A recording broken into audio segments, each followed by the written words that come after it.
Their Finest is about triumph in difficult times. What have been your finest triumphs in difficult times? Oh no. Oh. Well, now I'm producing, and actually at the moment I've got the day off from my job, which is a film that I've co-written and producing and I'm in, and I think that is probably a very triumphant moment for me right now.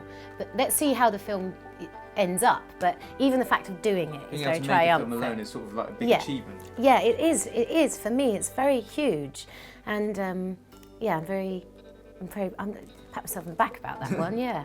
Just a sort of a quick question. What was the first film you saw in the cinema and what impact did it have in your life? In the cinema? I think it might... I actually don't know, but I remember seeing Jumanji in the cinema with my dad. And I remember going home and being convinced that I could hear the little bongo drums in the bedroom. I didn't go to the cinema that much. I think Hook was an early one as well. What a film. So kind of those escapists. Yeah, big, sort of, fantastical fairy tale worlds. I've always been interested in that sort of stuff, even with literature.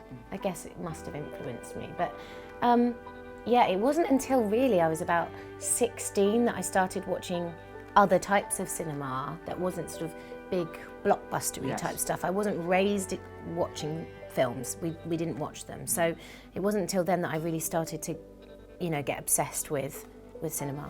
The script being written in the film was very careful to boost morale, so avoiding anything that could be seen as negative. I mean, you see how powerful films can be at a time. What's that like as an actress looking back now?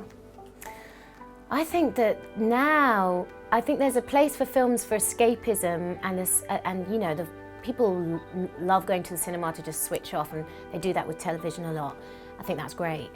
But I think that films can have a really transformative effect on your mood and even influence your whole life. I know that that's happened to me. I think that that's really when film is magic. And I think we need to make more films like that. Yeah. Films that open your mind and eyes and inspire you and remind you of things. I think that can be, or even just tell you a story about something you would never ever have heard of. That's the sort of cinema that is the most essential, I think.